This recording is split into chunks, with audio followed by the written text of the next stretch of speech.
Hi friends, मी रुही. तर आजपासून आपण महाराष्ट्र प्रज्ञाशोध परीक्षा ह्या पुस्तकातील सर्व प्रश्नांचा सराव करणार आहोत.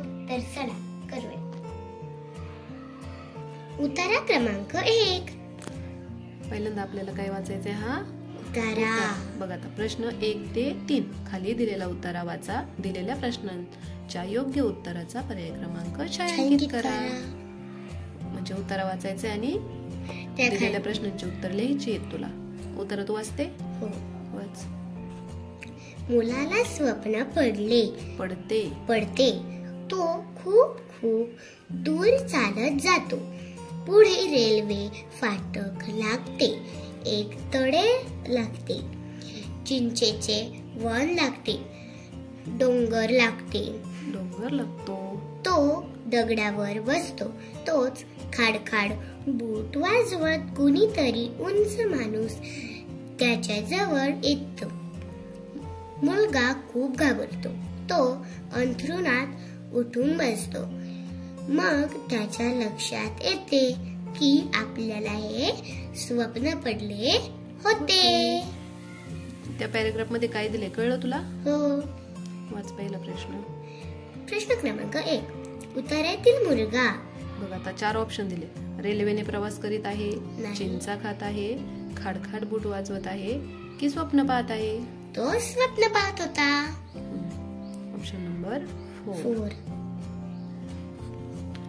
Question number 2.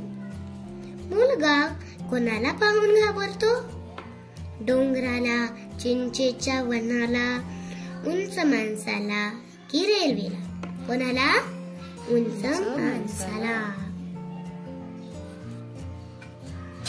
प्रश्न 3. मुलगा घाबरल्यामुळे काय होते?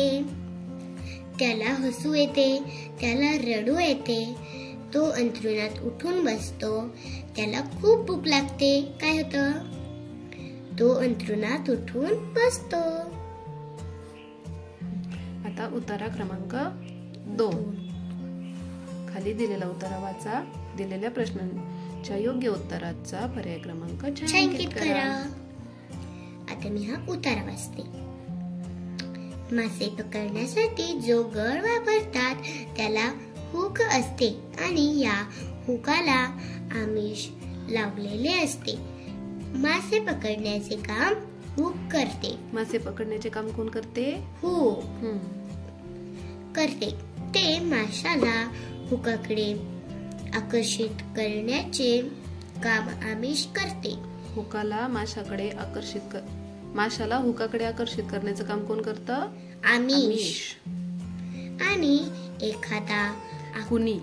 कुणी एखादी आकर्षक योजना किंवा प्रस्ताव तुमच्याकडे ठेवला तर त्यापासून सावध राहा. म्हणजे कुणी अशा आकर्षक योजना, खोटा प्रस्ताव जर आपल्याकडे ठेवला तर त्याच्यापासून सावध राहायचं. कारण ते केवळ आमिष असेल आणि त्या आड एखादा हुक असेल. म्हणजेच तुम्हाला फसवण्याची युक्ती दडलेली असेल तर त्यापासून सावधान. कळलं? हो. वाचवायला प्रश्न. प्रश्न 1. उतार्यात मासे पकडण्याचे काम कोण करते? कोण करते उतार्यात मासे पकडण्याचे काम? कोळी, जाळे, हुक, गळ असत पण त्याला हुक असत. मग मासे पकडण्याचे काम करते हुक. हे इथं दिलेले मासे पकडण्याचे काम हुक करते. प्रश्न 2. माशाला हुकाकडे आकर्षित कोण करते? कोळी, हुक, आमिष की गळ? हे बघा, हुकाकडे आकर्षित करण्याचे काम आमिष करते. आमिष. हे बघा, आमिष. प्रश्न 3. कोणत्या गोष्टीपासून सावध राहण्याचे सांगितले आहे? 1. खोट्या व आकर्षित योजना. 2. मासे पकडण्याचा गळ. 3. मासे पकडण्यापासून.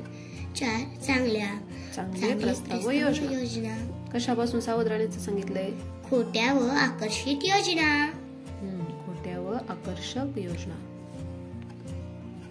आता उतारा क्रमांक 3 वाचती खाली दिलेलं उतारा.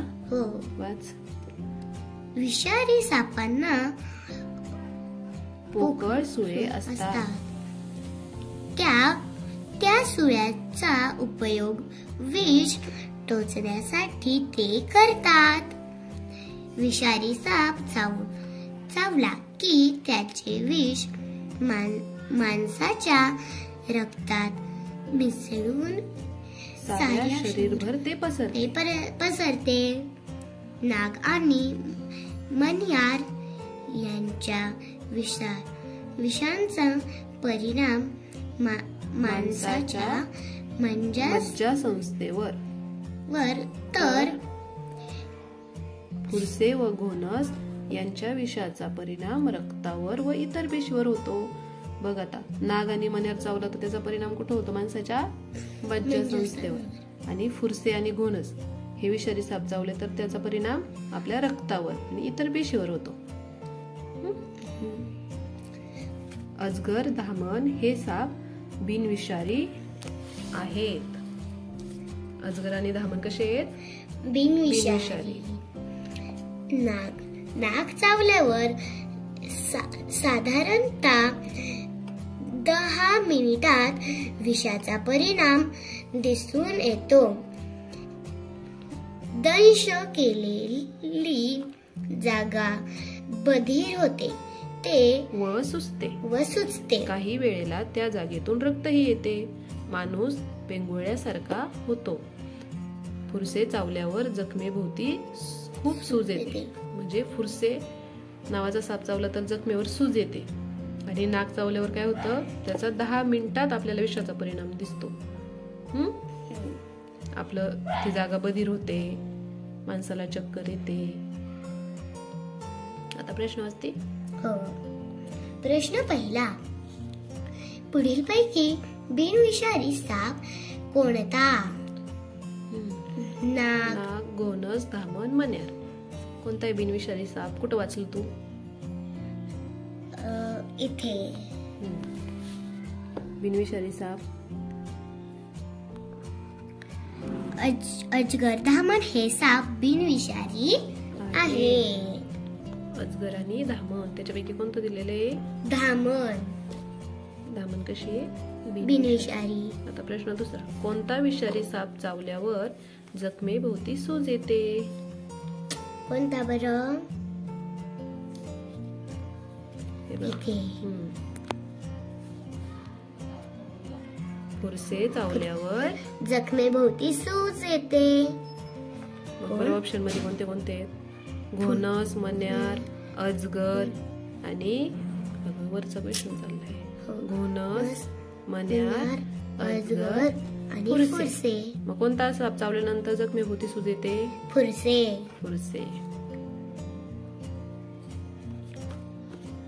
प्रश्न तिसरा. कोणत्या जातीचा साप चावल्यावर त्याच्या विषाचा परिणाम आपल्या मज्जासंस्थेवर होतो? धामण, घोणस, फुरसे की मण्यार?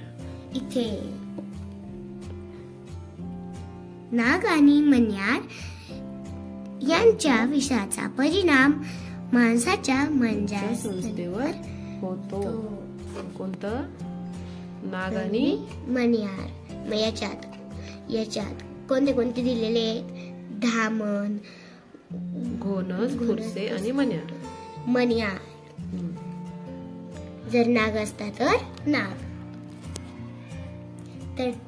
तर बाकीचे प्रश्न पुढच्या व्हिडिओमध्ये पाहूया. तर चला भेटूया अशाच छान छान व्हिडिओ सोबत. तोपर्यंत बाय बाय.